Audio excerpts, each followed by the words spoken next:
Masa kesengsaraan besar. Lautan, yang sebelumnya terisi dengan darah yang berkobar, sekarang adalah sebuah lubang bak yang sangat luas dan kosong, hangus tak dapat dikenali.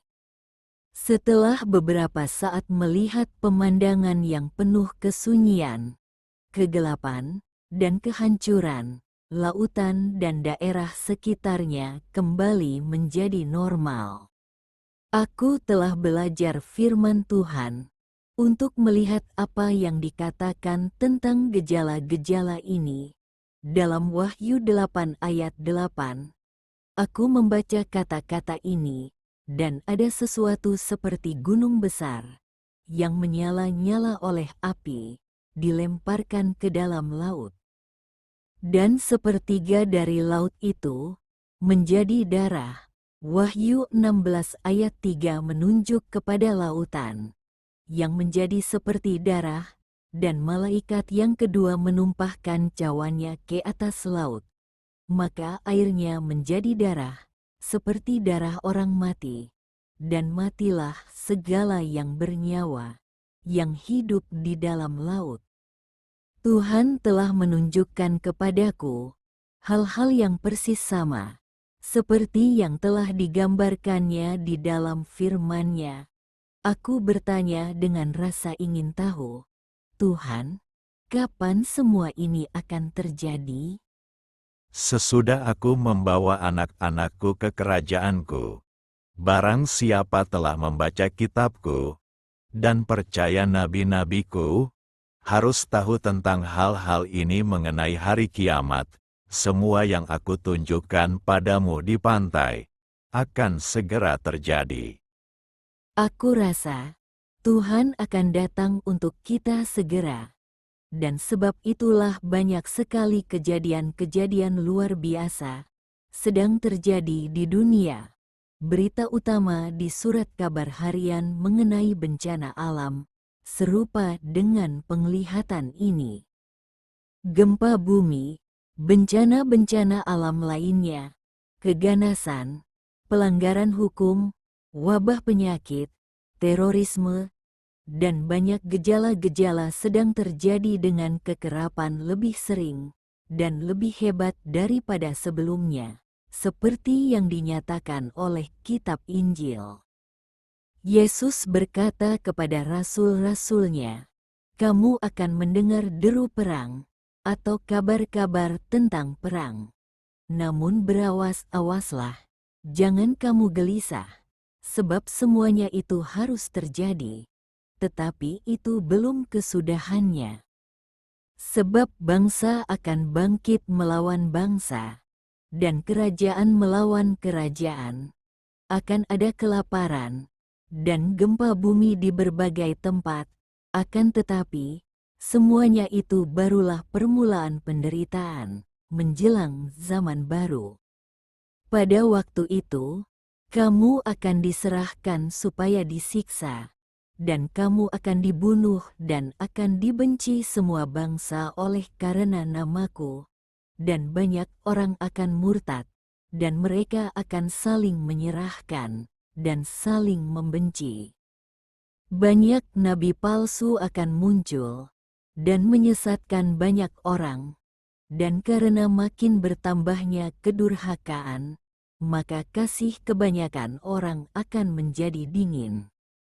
Tetapi orang yang bertahan sampai pada kesudahannya akan selamat, dan Injil Kerajaan ini akan diberitakan di seluruh dunia, menjadi kesaksian bagi semua bangsa.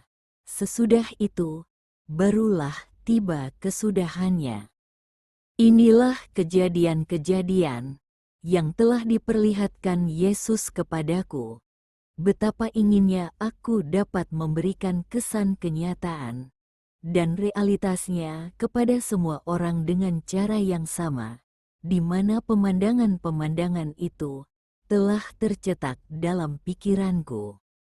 Kata-kata Yesus adalah benar, dan nubuatan-nubuatannya dengan cepat akan terpenuhi. Tempat air kehidupan. Di dalam kitab Wahyu dan kitab Injil, berkata tentang air kehidupan. Lalu ia menunjukkan kepadaku sungai air kehidupan yang jernih bagaikan kristal, dan mengalir keluar dari tahta Tuhan dan tahta Anak Domba itu. Di tengah-tengah kota itu, yaitu di seberang menyeberang sungai itu, ada pohon-pohon kehidupan yang berbuah 12 kali, tiap-tiap bulan sekali. Setelah Tuhan membawaku ke sorga, kami pergi ke Gedung Putih, dan seorang malaikat membawaku ke ruang berhias, di mana aku berganti pakaian. Ketika aku keluar, aku melihat Tuhan juga telah berganti dalam pakaian sorgawi. Ia membawaku ke tahtanya, dan mengarahkanku untuk duduk di atas sebuah kursi di sebelah Dia.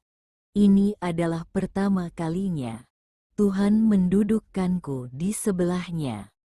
Di sana, aku melihat banyak orang memakai pakaian dan mahkota yang indah, duduk di depan kami. Kelihatannya orang-orang ini bermartabat yang tinggi dan penting. Tuhan, siapa orang-orang ini? Mereka adalah orang-orang yang aku berikan firman-Ku, dan mereka dengan setia mencatatnya di dalam kitab-Ku. Ia menunjuk ke sebuah kitab Injil yang hitam besar di sudut ruangan, dan aku melihat halaman-halaman kitab Injil itu membalik dengan sendirinya, seakan-akan angin sepoi bergerak melalui halaman-halamannya. Aku heran, tetapi kemudian aku mengerti bahwa Roh Tuhan sedang berdesir melalui halaman-halaman firman suci itu. Orang-orang mulai berjalan keluar dengan perlahan, dan seorang malaikat membawaku kembali ke ruangan berhias, supaya aku dapat berganti pakaian biasa, dan badanku mulai mengambil bentuk seorang gadis remaja. Aku lalu ingat bahwa sorga adalah suatu tempat di mana kamu tidak akan pernah menjadi tua, dan pikiran ini menggirangkanku dan memenuhiku dengan ketakjuban. Kami menyeberangi jembatan emas lagi, dan berjalan sepanjang sisi bukit, dekat sebuah lembah yang indah. Sebuah pagar emas membentuk batas berkeliling seluruh daerah, dan pagar itu mempunyai beberapa pintu gerbang yang ditempatkan berdekatan satu dengan yang lain, sekeliling seluruh batas. Pohon-pohon ditanam dekat dengan gerbang, dan bunga-bunga kuning cantik memenuhi tanah sekitar pohon-pohonan. Ini adalah sebuah kebun batu yang hebat, yang menuju ke sebuah sungai yang jernih seperti kristal. Aku melihat pohon-pohonnya, syarat oleh buah-buahan berwarna ungu. Tuhan meraih dan memberikanku sebuah untuk dimakan, sedangkan ia menikmati sebuah yang lain, yang telah dipetiknya. Sungai itu sempit, tetapi nampaknya tidak ada habis-habisnya ketika ia melewati lembah yang subur. Tidak ada apapun yang ada di bumi ini yang megah atau dataran yang berbuah, yang dapat dibandingkan dengan Taman Firdaus yang subur di depanku. Tempat apakah ini, Tuhan? Ini adalah tempat air kehidupan, maukah engkau minum? Ya Tuhan. Ia lalu membungkuk dan menekukkan telapak tangannya, mengisinya dengan air yang bersih dan suci. Ia minum dari tangannya, dan memberi tanda supaya aku menirunya. Aku menjangkau ke bawah, dan mengisi telapak tanganku dengan air, dan mengecap kesegarannya yang lesat. Ini adalah air yang termanis yang pernah kurasakan. Apakah engkau suka air ini, putriku? Sangat lesat, Tuhan.